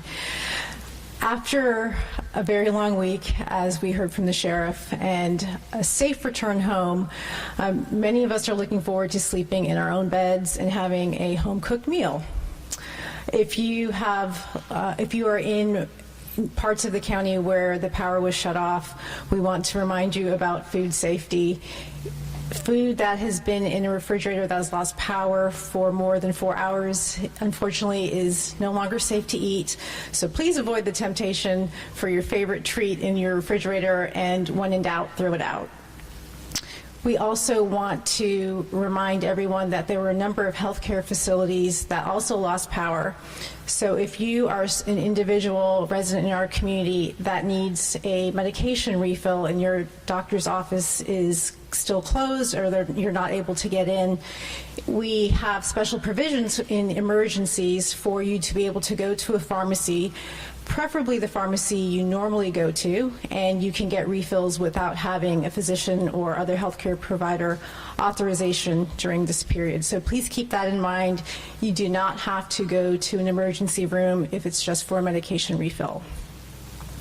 Finally, I want to focus on air quality. We are seeing that air quality is improving, which we love living here and being outside, but keep in mind that those conditions can change depending on the wind and the fact that we still have an active fire that is that we have to consider. So if you sense smoke, you smell smoke, and you know you have underlying health conditions that might put you at risk for other complications, please stay inside as much as possible if you have any concerns, and we will continue to update the advisories based on air quality changes that will occur in the next few days. Thank you. Stay safe. And our last formal speaker with closing comments from the Sonoma Board of Supervisors, Chair of the Board, Supervisor Rabbit. Thank you very much. Once again, the residents of Sonoma County continue to be incredibly grateful to our firefighters, to the law enforcement personnel, the support staff, and all of our federal, state, and local partners. We are also grateful to our neighboring counties and the hundreds of volunteers who, without hesitation, stepped in to help their neighbors. Thank you, of course, to the residents of Sonoma County for your continued empathy and patience. We are fortunate that most of our 190 or so thousand evacuated residents were allowed to return today, and those obviously who live closer to the fire areas, as the sheriff mentioned, continue to remain under mandatory evacuation. And we know that you too are eager to get home, and we again ask for your patience as firefighters continue to squelch this fire. Power restoration is underway and will continue through the evening. The fire may, of course, affect some restoration areas in some areas. Shelters remain open for those under evacuation and not yet home. As was mentioned, a cold weather warning remains in effect. And it is a great pleasure to announce the more mundane things, a sign of getting back to normal, but curbside trash service will resume on a regular schedule and residents may put out extra garbage in plastic bags at no additional cost. But I think it's a good idea if you keep any spoiled food secured in the bin. The County of Sonoma pledges to assist those whose homes were destroyed or damaged by the wildfire in the most expeditious way possible, similar to the process that was put in place after the 2017 wildfires. A local assistance center, or LAC, will soon be established within the city of Healdsburg. The Board of Supervisors will meet tomorrow morning at 9:30 a.m. to ratify the proclamation of local emergency, get a quick update on the fire and recovery status, and allocate funds to cover the immediate expenses. And lastly, once again, we ask for your continued patience. Continue to be kind to one another and care for one another as you always have. Please look at socoemergency.org, S-O-C-O emergency.org, or use 211 for additional information. Thank you. Thank you. And just to summarize, as we close this out, overnight tonight, firefighters will continue to be out there on the line. You may see a significant number of firefighters as you return home. They'll be out reinforcing the control lines that are already in place, as well as patrolling for any hot spots.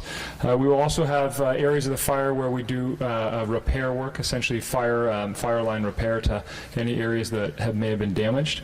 And a final note is just a large thank you to the group behind me, who's literally stood behind me every time I've come up to this podium, and it really is indicative of the group mentality and the cooperation that has been throughout this entire incident. And we would not be here today if it was not for every single agency, organization, and representative behind me.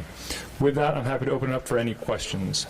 Jonathan, can you talk about some of the specific issues the firefighters will be fixing tomorrow?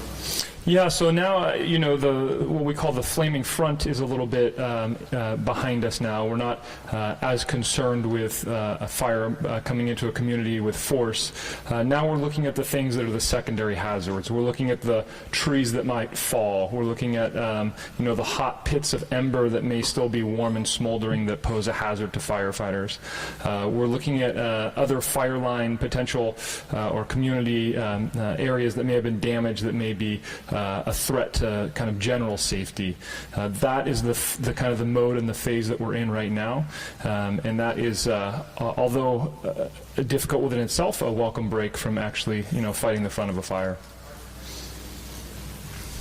Do you think the progress on containment today, what was the strategy and how we continue to make that move? Yeah, that's a good question. So, I had the opportunity to go actually take a flight of the perimeter and really get a good feeling for it. And one of my first takeaways while I was out there was the number of resources we have on the line of this fire is very apparent once you get up in the air. And I think we had the opportunity to bring in a large number of resources early on in this incident.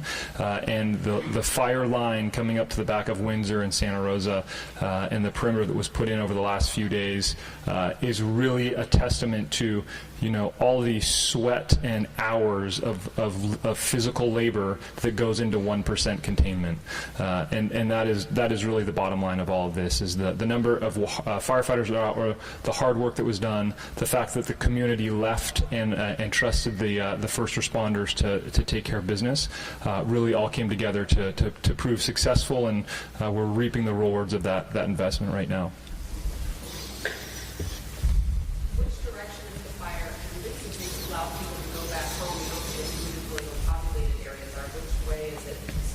Yeah, so we did have some activity over kind of on the Lake Sonoma-Napa County line area, the bottom of Mount St. Helena over there. A little bit of fire activity there. The good news is when there's only a little bit of fire activity, there's a lot of resources on it. I was watching the air tankers literally load and return, helicopters constantly going back and forth. So that's the last kind of active area that we're seeing right now. I also want to kind of note that we can't let our guard down until we get to that 80-90% mark. There's still that potential, but the confidence level has gone way up over the last 24 hours. We know how difficult it is for firefighters to battle these things in the heat. What challenges does battling this in the cold Yeah, that's a great question. We usually think of firefighters as being an overwhelmingly hot experience. I saw a photo online this morning of the water dripping off the back. Engines froze and it created an icicle off the rear bumper of the engine. So we are seeing some extreme conditions out there. The good thing about firefighters is we have a lot of gear, so we can put a lot of gear on. We can put our structural jackets on, we can put our structural hoods on, and we can really keep warm. But it is a good consideration. I think for the public especially, it's something to be considered of with the kind of code blue environment that Sonoma County has at the moment. All right. Yep.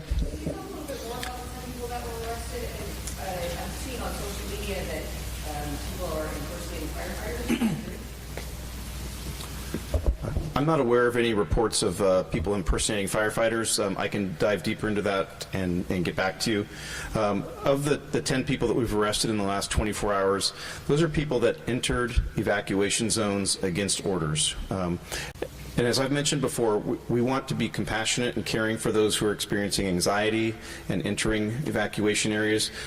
Generally, what we've been doing is directing people out of those areas with kindness and compassion and making sure we maintain those lines. However, in these 10 instances that I'm talking about now, these are people who clearly disobeyed our directions to stay out of those areas. These are people who had no apparent reason for being there. They were not residents. They were not business owners.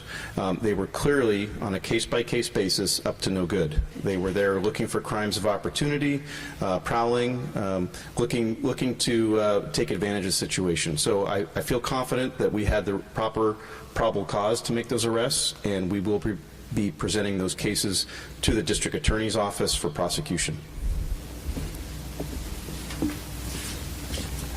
All right, we'll conclude there with the English language version. Thank you for being here. Please stand by for the Spanish language version now.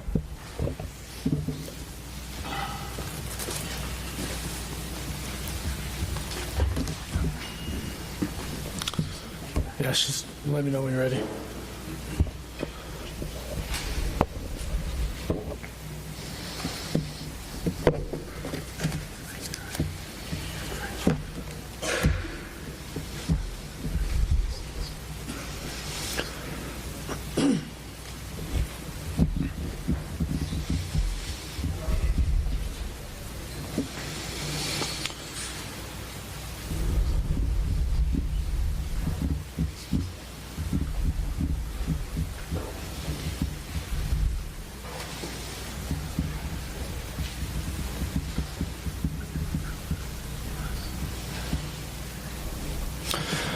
Buenas tardes y bienvenidos. Mi nombre es Edwin Zuniga con el departamento de Cal Fire. Tenemos buenas noticias hoy.